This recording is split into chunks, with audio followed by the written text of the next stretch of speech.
Assalamualaikum warahmatullahi wabarakatuh, Sanabay TV.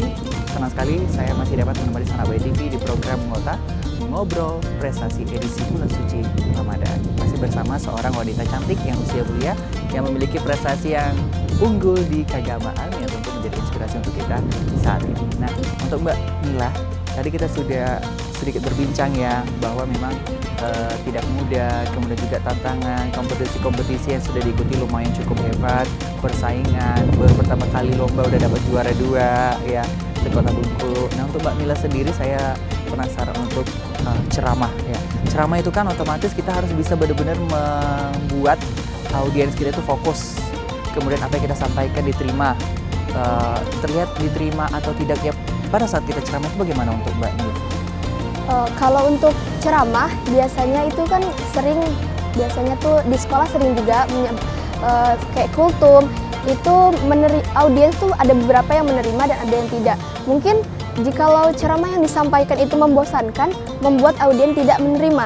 Tapi jikalau kita ada unsur kayak bercanda, terus juga ada unsur tapi kalau misalkan di saat ceramah kan tidak boleh ada unsur menyindir, makanya kita dicari untuk bercanda dan cari unsur-unsur yang menarik, supaya kan anak muda zaman sekarang kalau dikasih ceramah yang berbaur keagamaan terus yang terlalu lama tuh bosan. Jadi kita ambil singkat dan intinya saja supaya audiens mudah menerima dan juga asik. Oke, baik. Nah, untuk audiens sendiri kan ragam usia nih, ada tua, ada muda. Nah, untuk Mbak Mila sendiri waktu saat berceramah yang tahu-tahu ada orang tua di depan, pernah nggak dapat respon yang kurang tepat dalam arti kamu masih anak-anak, nak, gak usah ceramain orang tua gitu kan, atau gimana? Kalau saat ini alhamdulillah belum ada respon yang seperti itu, karena di MAN juga rata-rata guru juga mendengarkan apa yang disampaikan ketika kultum pada saat rutinitas sholat duha. Sering disampaikan dan guru juga sering menelaah apa yang dibicarakan, apa yang disampaikan, dan isi dari ceramah tersebut. Bahkan juga guru menilai bahwa ceramah kita tuh benar atau tidak, guru yang menilai. Jadi di situ juga banyak belajar. Nah, Mbak Mila, untuk ceramah ya otomatis nggak fokus ke satu tempat. Apakah sudah ada satu tempat yang memang dipercaya sama Mbak Mila untuk setiap hari datang untuk ceramah, misal ke sekolah atau ke tempat tertentu? Kadang kan di sekolah ini bagian dari kampus juga. Iya. Biasanya di sekolah tuh setiap kelas wajib mengidentifikasi urusannya. Jika di sekolah tuh tidak ada urusan kayak dadakan baru masuk sekolah, kan belum ada persiapan untuk ceramah ataupun apa dari kelas. Bagaimana kan guru langsung manggil dadakan gitu ya. Jadi baca materi sedikit habis langsung sampaikan kepada teman-teman. Oke, berarti lebih rutin di sekolah ya, ceramah kepada teman-teman. Tapi untuk Mbak Mila sendiri, apa pernah diundang ke tempat-tempat khusus, misal kayak tempat lapas tertentu, tempat penjara, atau ke tempat pendidikan, atau ke suatu wilayah RT, RW, atau juga suatu kantor ya, sehingga aduh tertantang banget ini ceramah di tempat seperti ini, apa yang materi harus disampaikan atau bagaimana? Pernah pada saat itu ada RT sendiri yang terima untuk Oke. saya Mila mengisi ceramah pada saat itu satu kampung dan satu kampung Itu untuk wilayah mana itu? untuk wilayah Soma. Waduh, wilayah Soma. Pada saat itu gimana respon dari masyarakat sendiri di sana melihat, aduh ini ustazah atau siapa ini, kok masih muda sudah ceramah, sudah memberikan petua-petua untuk masyarakat? Kalau beberapa ada orang yang kenal tuh bilang, oh itu tetangga saya, oh itu, terus ada ketemu juga guru di situ, oh itu murid saya, ini murid saya, ternyata kamu diundang di sini juga gitu kan.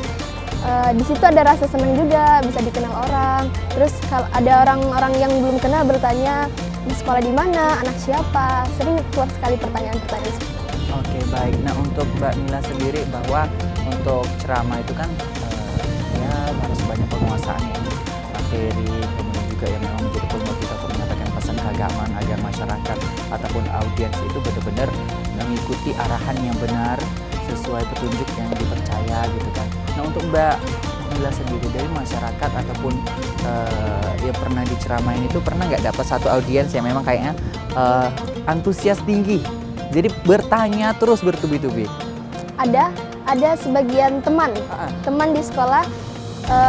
teman tuh kan ada yang jahil, ada yang menerima, dan ada yang juga pintar. Dari beberapa audien di sekolah tuh ada beberapa teman yang ketika bertanya itu mereka menanyakan hal-hal yang tidak wajar. Jadi tergantung dengan kitanya mampu menjawabnya atau tidak. Dan ketika kita menjawab, ada teman yang percaya, ada juga teman yang tidak percaya. Jadi teman yang pintar mereka akan merenung, tapi teman yang tidak pintar atau dibilang maafnya ngomong bodoh, mereka akan tersinggung dengan pembicaraan tersebut. Oke, Mbak Mila luar biasa. Mbak Mila, untuk tempat ceramah paling jauh di mana nih? Di kota. Paling jauh masih sekitar kota tadi Seluma ya.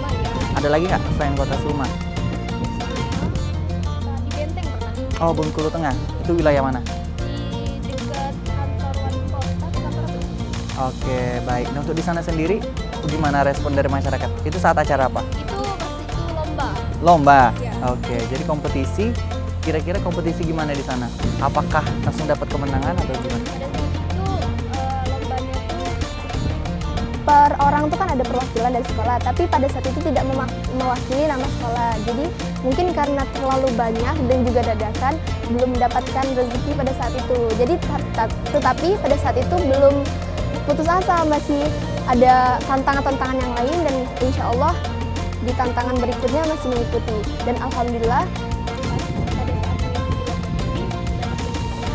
Luar biasa, sahabat kita. Saya penasaran untuk Mbak Mila sendiri, apakah ada kostum khusus untuk saat berceramah? kalau biasanya kalau bawa nama sekolah kita pakai komputer, tapi kalau nggak bawa nama sekolah biasanya pakai yang berwarna hitam. Oke, tetap temanya warna hitam.